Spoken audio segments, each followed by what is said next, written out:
ये कहानी कैसी लड़की के ऊपर आधारित है जो अपने पति से सेटिस्फाई न होकर अपने देवर के साथ अल्टीमेट होती है। क्या इसके पति को पता चल जाएगा? ये जानने के लिए वीडियो को लास्ट तक देखिएगा।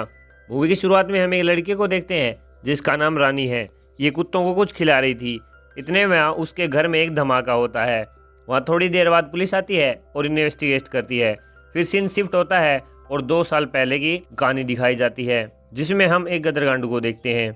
सॉरी हम रिशु को देखते हैं। आपको पता चल गया होगा मैंने इसे गदरगांडू क्यों कहा है, क्योंकि लड़का होते हुए भी इसका नाम लड़कियों जैसा है। अपनी फैमिली के साथ रिश्ता देखने जाता है जहां ये लड़की से पूछता है कि आपको क्या पसंद है। लड़की कहती है कि मुझे महेश पसंद है। हम कॉलेज में एक साथ थे।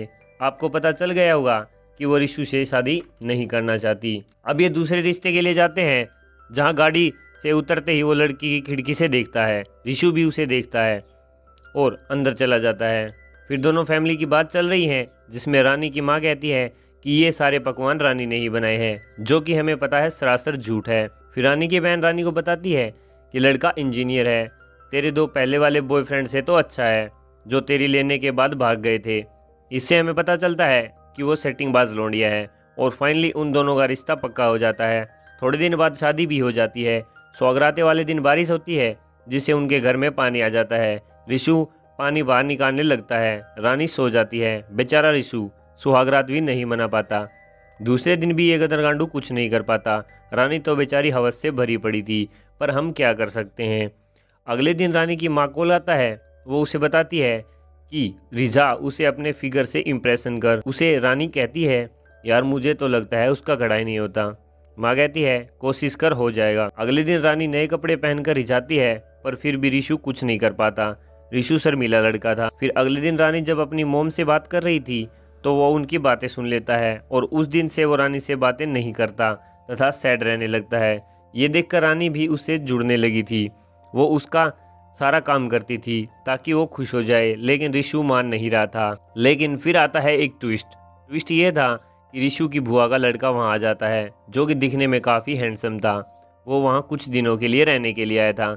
सुबह होती है और वो छत से देखता है कि उसकी भाभी यानी रानी बैठी है जो काफ़ी स्वीट दिख रही है, और फिर उसका मन फिसल जाता है और रानी का भी दिल उस पर आने लगा था, क्योंकि रानी को कोई तो चाहिए था जो उसकी प्यास बुझा सके। रानी अब अपने देवर के लिए काफ़ी अच्छी डिशेस बनाने लगी थी जो उसने कभी रिशु के लिए नहीं बनाई थी।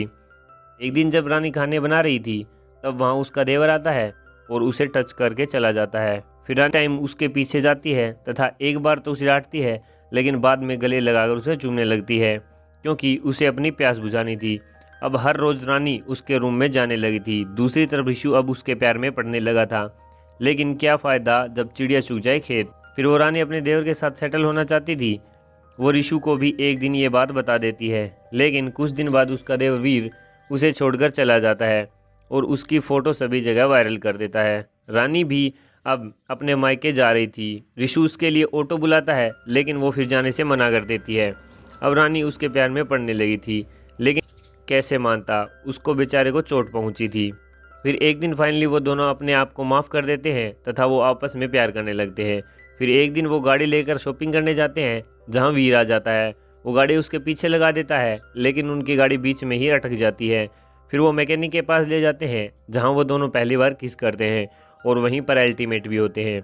अब उनकी ज़िंदगी में सही चल रही थी। एक दिन उनके घर वीर आ जाता है जो उल्टी सीधी हरकतें करने लगता है, जहाँ पर ऋषि उसके सर पर वार कर देता है जिससे उसकी मौत हो जाती है। वो दोनों प्लान बनाते हैं तथा रिशु अपना हाथ काट लेता है जिससे ये लगे कि रिशु की मौत हुई है गैस सिलेंडर फटने के कारण, और पुलिस को यही लगता है और वो दोनों वहाँ से आज़ाद हो जाते हैं। इस कहानी से हमें ये सीख मिलती है कि अपने तो अपने ही होते हैं, चाहे वो अच्छे हों या बुरे हों। अगर आपको एक्सप्लेनेशन पसंद आई हो तो लाइक कर देना। चैनल पर अगर पहली बार विजिट कर रहे हो तो चैनल को सब्सक्राइब करके नोटिफिकेशन बेल आइकन को जरूर से प्रेस कर देना। Thank you.